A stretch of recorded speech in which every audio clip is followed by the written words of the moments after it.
In-laws sent me a voice message. Stay away from us, old man. Vanessa doesn't need you anymore. You're an embarrassment to this family. I listened to it twice, then set my phone face down on the workbench and smiled. Not because it didn't hurt. It did, but because I had been ready for this moment for 2 years, and now I finally had permission to begin. Before I continue, subscribe to Honest Revenge Stories, and drop a comment telling me what time it is where you're watching from right now. I read every single one. My name is Walter Briggs. I'm 64 years old, and I live in Scottsdale, Arizona. Spent 31 years as a licensed structural engineer before I retired. Designed commercial buildings, supervised projects across 4 states, managed teams, managed budgets, managed risk. People paid me well to think 3 steps ahead of a problem. Turns out that skill doesn't retire when you do. My daughter Vanessa was the kind of child who made parenting feel like something you'd actually chosen to do. Smart, curious, stubborn in the good way. When she was 12, she memorized the periodic table just to win an argument with her science teacher. She was right, by the way.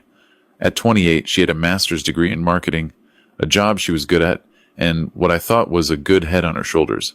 Then she met Derek. Derek Hollis came into our lives at a 4th of July cookout at my neighbor's house. Vanessa introduced him 2 weeks later. 34 years old, vague job title. He called himself a brand consultant, which I would later understand. Meant he consulted nobody and branded nothing easy smile, the kind of handshake that tries too hard. I've been in rooms with contractors, investors, and inspectors my entire career. I know the difference between a man who builds things and a man who talks about building things. Derek talked beautifully. They married 14 months later. I paid for the wedding. Not because they asked nicely, because Vanessa was my daughter and I wanted her happy. And at the time, I still believed Derek might surprise me. He didn't. The first year, they rented an apartment in Tempe. Then Derek's consulting firm hit what he called a rough patch, which is another way of saying the clients stopped returning his calls, because there hadn't been many to begin with. Vanessa's salary was good, but not enough for their lifestyle. The dinners, the weekend trips to Sedona, Derek's rotation of lightly used luxury watches he bought and sold on forums like it was a side business. It wasn't a side business. It was a habit. They asked if they could stay with me temporarily. Just 4 months, maybe 6. Derek had a major contract lined up that would change everything. That was 3 years ago. The major contract never materialized. What materialized instead was Derek and Vanessa in my guest suite. Their boxes stacked in my garage, displacing my equipment. Derek's voice carrying through my house at odd hours on phone calls with people who seemed just as insubstantial as he was. Vanessa worked. Derek networked. I paid the utilities, the groceries, the streaming subscriptions, the vet bills for their dog, who shed on everything I owned. I want to be fair here. The first 6 months weren't terrible. Vanessa and I had breakfast together some mornings. We talked. I felt useful, even if I had doubts about Derek. But something shifted around month 8. The comments started. Small things at first. Derek mentioning, casually, at dinner, that maybe I should think about downsizing. That a man my age didn't need 4 bedrooms. That the house was a lot to maintain. I didn't respond to those. I'd learned in 30 years of engineering that the first comment is rarely about what it says it's about. It's a test. You respond. You confirm you can be moved. I didn't respond. So the comments got louder. Derek started referring to the house as our place in conversations with his friends on speakerphone. He rearranged my living room furniture without asking, and when I moved it back, he looked at me like I was being difficult. Vanessa stopped correcting him. That was the part that actually hurt not Derek, who I'd never expected much from, but watching my daughter learn to look slightly past me when I entered a room. About 16 months in, I met a woman named Carol at a woodworking class I'd joined at the community center. Carol was 61, recently retired pharmacist, dry humor, made genuinely excellent coffee. We started walking on Sunday mornings. Then Sunday mornings became Saturday afternoons. Then Saturday afternoons became dinner. And dinner became the best part of my week. I mentioned Carol at home one evening. Just mentioned her. Said I was having dinner with a friend on Friday. Derek looked up from his phone.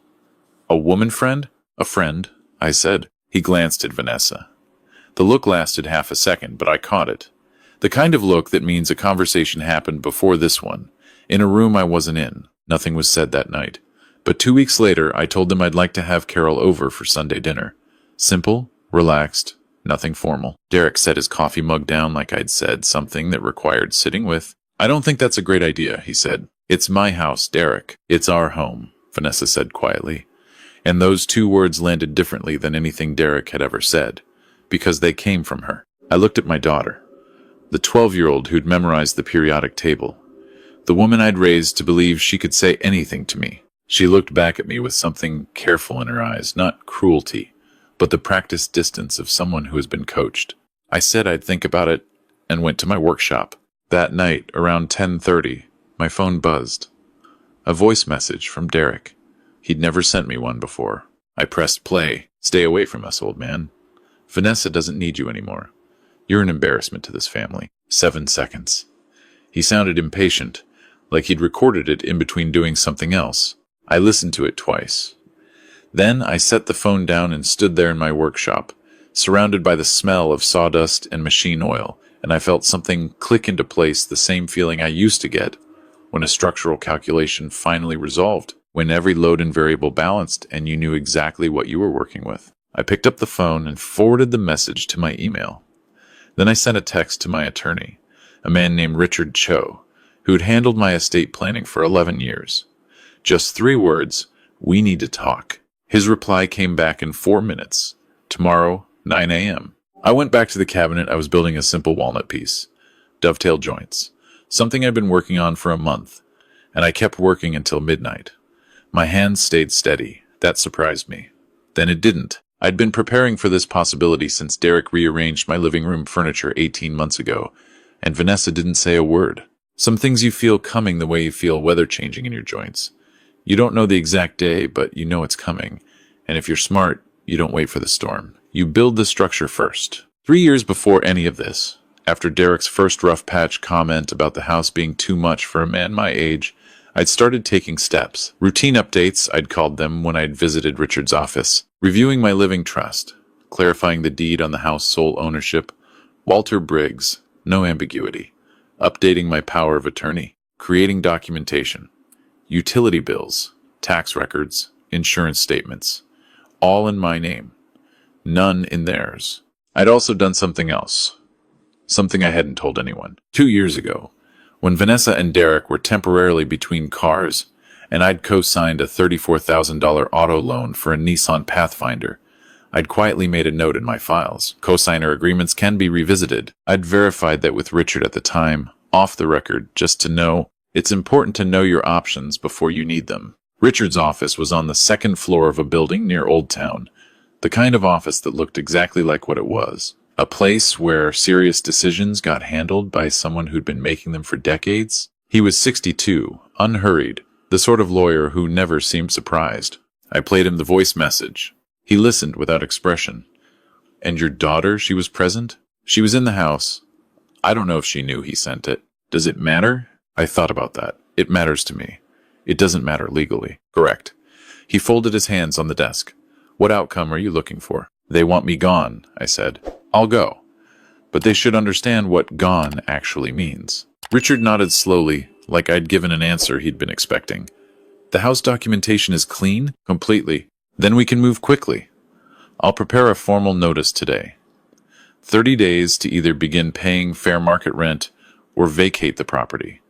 He paused. "Fair market for your square footage and neighborhood is around $2,800 a month. That's below comparable listings. I checked last week." He almost smiled. "You've been thinking about this for a while." "I've been thinking about this since he rearranged my living room." I signed the preliminary documents that morning. Richard had them in order before noon. The notice was delivered by courier the following Thursday. I wasn't home. I was having lunch with Carol at a place near the Botanical Garden, a quiet restaurant she liked, that served good soup and didn't play music loud enough to compete with conversation. My phone started buzzing at 12:47. I watched it on the table. Derek, 3 times. Then Vanessa, twice. Then Derek again. Carol watched me not answer. "You knew this was coming." "I knew the exact day, actually." Richard scheduled the courier for noon. She was quiet a moment. "How do you feel?" Like a man who filed a structural report he'd already finished. The work was done. This is just the delivery. When I finally answered the ninth call, Vanessa, this time her voice was somewhere between frightened and furious, which is a register I'd never heard from her before, and which told me everything about who had been running this household's emotional temperature. Dad, what is this? A lawyer's letter? You sent us a lawyer's letter? I sent you documentation of your options. It's straightforward. You're threatening to evict us. I'm offering you market rate rent or a 30-day notice period to make alternative arrangements. Those aren't threats. Those are options. This is because of Derek's message, isn't it? It wasn't a question. Vanessa, I kept my voice level. It's because you've lived in my house for 3 years without contributing to utilities, groceries, property taxes, or basic maintenance. And it's because Derek sent me a voice message telling me I'm an embarrassment to my own family. Both of those things are true. Silence on the line. Then, quietly, he shouldn't have sent that. No, he shouldn't have. She didn't say anything else for a moment. Then Derek's voice appeared in the background, fast and sharp. And I heard her voice shift in response, that coach distance register, and she said she'd have to call me back. She didn't call back. I moved into a furnished short-term rental in North Scottsdale the following week. 1 bedroom, clean lines, mountain view from the kitchen window. I brought my most important tools, my personal files, 3 woodworking projects in various stages, and a coffee maker I'd owned for 11 years. The space was smaller than my workshop alone. I liked it immediately. Each box I loaded felt like something I hadn't known I was carrying. 2 weeks into the notice period, I met with Richard again. They haven't made contact with my office, he said. No payment, no negotiation request. I expected that. The cosign situation, you still want to move forward? Yes. He slid a folder across the desk. I've prepared the formal withdrawal request for First Western Bank on the auto loan. You'll need to sign, and we'll send certified mail. Standard processing is 7 to 10 business days. The bank will contact them directly once the review is complete. I signed. My handwriting was steady. Derek's income situation, Richard said carefully. You have documentation? 14 months of bank statements I had access to during my time in the house. His average monthly deposit from any client-related activity was under $1,200. Vanessa makes $63,000 a year. Their car payment alone is $580 monthly. Richard looked at me over his reading glasses. Without your cosign backing that loan, their debt-to-income ratio fails reevaluation by a significant margin. They'll have 14 days to pay the balance, secure a new cosigner, or face repossession. I know. He closed the folder. You've thought this through very carefully, Walter. That's what I was paid to do for 31 years. The day after the 30-day period expired, no payment, no response, no request for extension, Richard filed the formal eviction notice with the court. I received a copy by email at 9:41 in the morning. I forwarded it to my secure file archive, made a note in my calendar, and went to meet Carol for our Sunday walk. The trail we liked wound around a dry wash at the edge of a preserve, mesquite and palo verde, the kind of quiet that Scottsdale does well in the early morning before the heat sets in. I told her about the filing while we walked. Do you think they have a case? She asked. Against sole ownership with 3 years of documented non-payment? No, they don't have a case. They have feelings which their attorney will try to convert into arguments, but those are different things. What happens at the hearing? Same thing that always happens when documentation is clean and the law is clear. I stepped over a root in the path. Justice, which in this case looks boring, and procedural, which is exactly how justice should look. She laughed. I hadn't expected her to laugh, and I realized how much I'd missed being around someone who laughed when things were actually funny instead of performing reactions for an audience. The hearing was 3 weeks later. Maricopa County Courthouse, 8 floors of government architecture in downtown Phoenix, the particular smell of institutional carpet and recycled air that all courthouses share. Richard and I arrived 20 minutes early. He reviewed his notes. I reviewed mine, force of habit, even when Richard had told me specifically that I wouldn't need to present anything directly. Derek and Vanessa arrived 11 minutes later. Derek wore a suit that looked new, a mistake, because new suits fit differently than broken-in ones, and it showed in how he moved. Vanessa wore a gray dress and an expression I didn't recognize, something between shame and preparation. Their attorney was a younger man who walked fast and carried his briefcase like he was running slightly late for everything. I didn't approach them. They didn't approach me. In the courtroom, Richard presented our case with the efficiency of someone who had done this many times and never found it interesting. Property deed Walter Briggs, sole owner. 3 years of utility statements, Walter Briggs, sole account holder. Tax records, Walter Briggs. Insurance policy, Walter Briggs. Certified delivery confirmation of the 30-day notice. Bank records showing 0 payments toward rent or household expenses from the occupants during the entire period of residence. The judge, a compact woman in her late 50s named Judge Farhan, reviewed each document without expression. Their attorney argued hardship. He argued that an established family residence created a reasonable expectation of continued occupancy. He argued that the notice period was insufficient given the length of residency. He was professional and prepared, and working with material that wasn't going to hold. Judge Farhan let him finish. Then she looked at Vanessa. Miss Hollis, did you ever pay rent to your father? Vanessa stood. No, Your Honor, but we contributed in other financial contributions. Did you make any? A pause. No, Your Honor. Did you have a written agreement guaranteeing long-term occupancy? We had an understanding. Understandings are not contracts. The deed is. Judge Farhan set down the documents. The plaintiff owns this property and has for 22 years. He followed proper legal procedure, gave adequate notice, and offered rental terms that were declined without negotiation. The occupants have no legal claim to continued residence. She looked at Derek. Mr. Hollis, is there anything you'd like to add before I rule? Derek stood. He had the look of a man who'd prepared a speech and was now reconsidering it. With respect, Your Honor, this situation is more complicated than... Is your name on the deed? No, but is your name on any financial document related to this property? Silence. Then it isn't complicated, Judge Farhan said. She turned back to the room.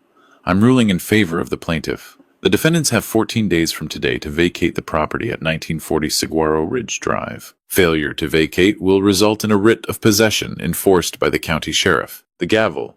Clean, final, the sound of something closing. I heard Vanessa exhale, not a gasp. Something quieter. Derek said something under his breath that I didn't catch and didn't try to. In the hallway, Richard shook my hand. Clean ruling.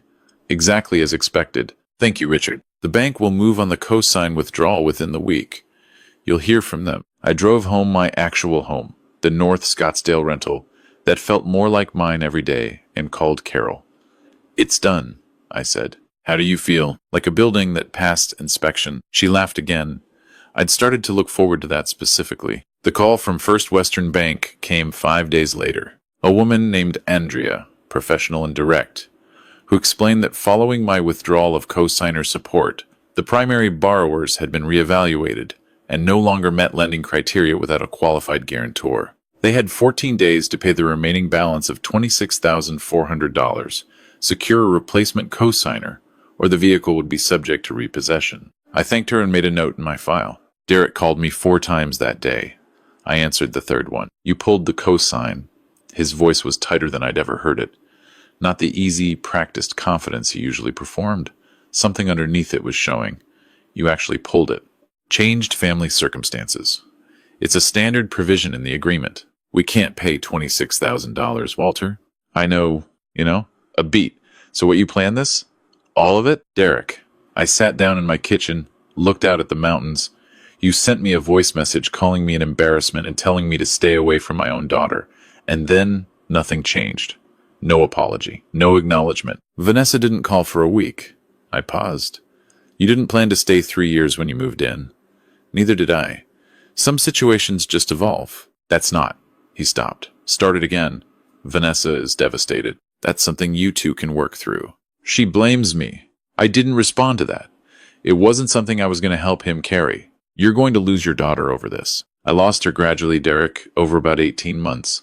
To someone who taught her that keeping him comfortable was more important than keeping honest.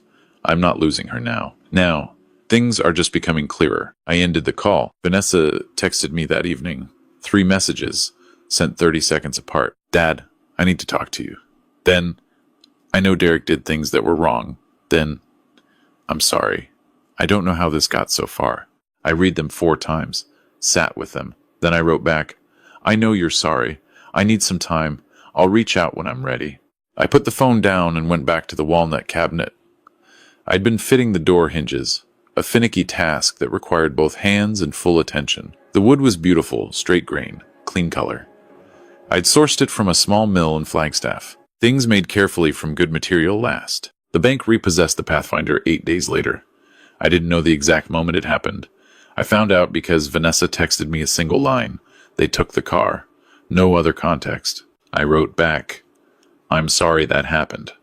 Because I was. I wasn't sorry I'd made the decision, but I was sorry she was standing in a driveway watching something get loaded onto a truck, and I was sorry she was standing there next to Derek. The eviction was enforced on the 14th day.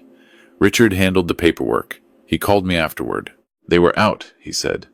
Cleared completely. They left some furniture that wasn't worth moving your call on disposal. You'll handle it. The house is in good condition otherwise. Better than I sometimes see in these situations. Vanessa kept things clean. A pause. I know this isn't easy, Walter, even when it's right. No, I said, it isn't easy. But easy and right aren't always the same thing. I drove to the house the next morning, 1940 Saguaro Ridge Drive. I'd bought it in 2003, 4 months after my wife passed. I'd needed something to take care of. It had been a reasonable trade. I stood in the driveway for a few minutes, just looking at it. The lawn was dry in patches. I'd need to adjust the irrigation. The trim needed repainting on the east side where the afternoon sun was hardest. Small things, fixable things. Inside, the furniture they'd left was a sectional sofa with a broken leg and a warped particle board shelving unit. I photographed both for Richard's records, then called a junk removal service. By noon, the rooms were empty, and the house smelled like a house again, instead of someone else's tenure. I sat on the floor of what used to be my living room, back against the wall, and thought about what to do next. I wasn't angry. That surprised me. Still, though it shouldn't have. I'd run out of anger somewhere around month 18 when I'd realized that anger was expensive, and I was spending it on people who weren't going to refund it. What I felt was tired in a specific way, the good kind. The kind you feel after you've finished a project you weren't sure you could pull off. I listed the house 2 weeks later. My realtor, a woman named Susan who'd handled 2 of my previous property transactions, told me the market was strong and suggested asking $680,000. We listed at $660 and received 3 offers in 5 days. The buyers were a couple in their late 30s, both teachers, which I liked, for no rational reason except that I did. They wanted to plant a garden in the backyard. They asked if the irrigation system was on a timer. I told them yes and showed them how it worked. We closed in 31 days. After the mortgage payoff and closing costs, I walked away with $460,000, which I moved into a separate account Richard helped me set up, clean and clearly structured, and in my name alone. Carol asked me what I was going to do with the money. I found a house in Cave Creek, I told her. 2 acres, workshop space in a detached building. The kind of quiet where you can hear yourself think. That sounds like you. It does. We put in an offer the following week. 3 months after the courthouse ruling, I was sitting in the new workshop mine in every sense. Bought outright deed in my name when my phone rang.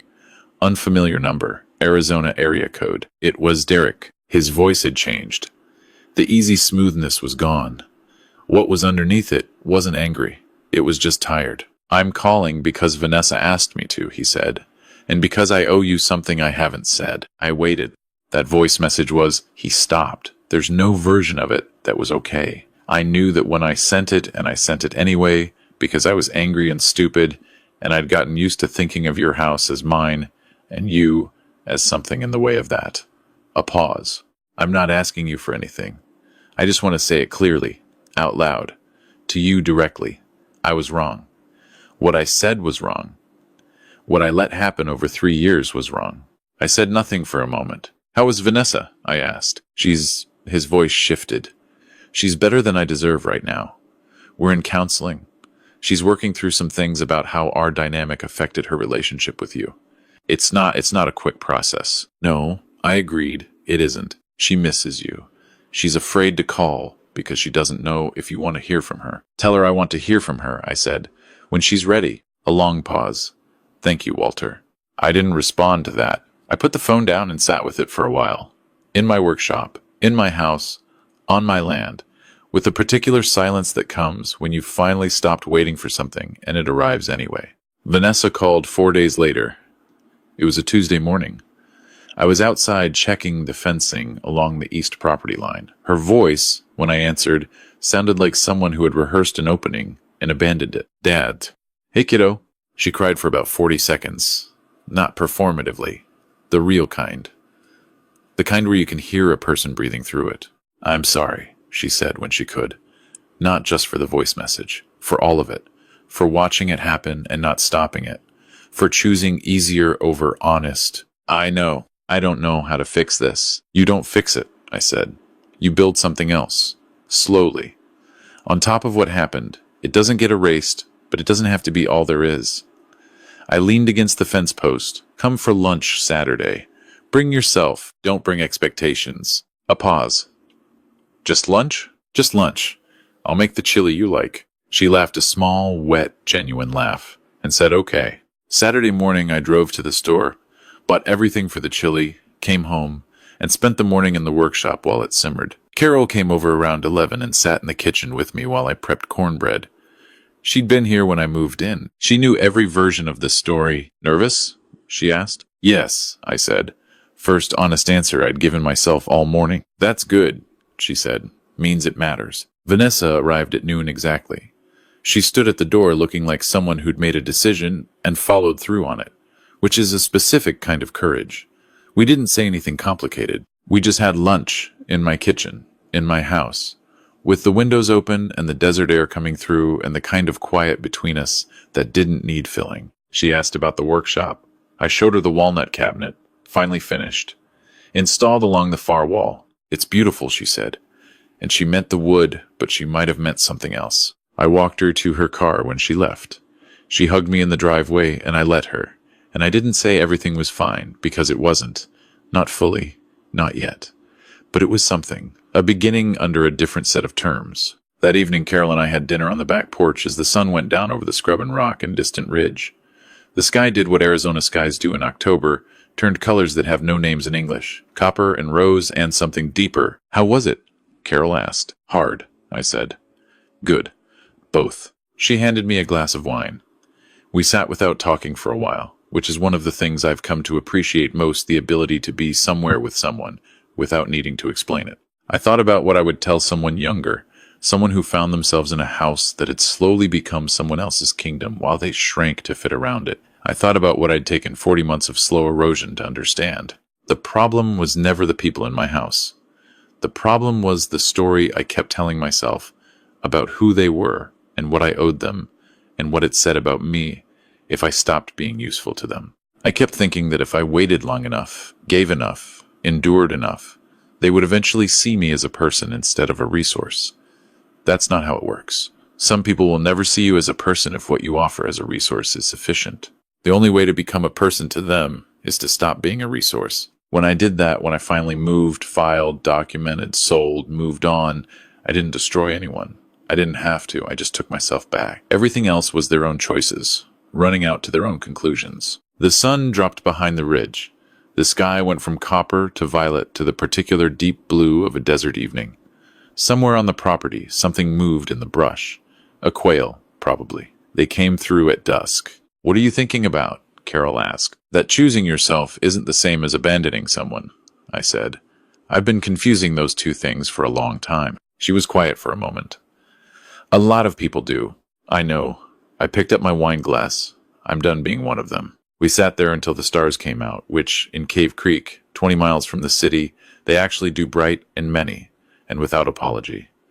My clocks were inside, ticking. My workshop was locked and quiet, and full of projects I was looking forward to. My daughter had sat at my table today and eaten chili and asked about woodworking and hugged me in the driveway. I had done the hardest thing I'd ever done, which wasn't filing papers or giving notice or selling a house. The hardest thing was deciding that I was worth protecting, that what I'd built over 64 years belonged to me, actually, not in theory. That kindness given without limit to people who take without gratitude is not kindness. It's just a slower way of disappearing. I had disappeared, exactly as I was told to. I just took everything that mattered with me. If this story resonated with you, please like this video and subscribe to Honest Revenge Stories. I'd love to hear your thoughts in the comments. Tell me where you're watching from, and tell me what part of this hit closest to home. The next story is in the box on the left.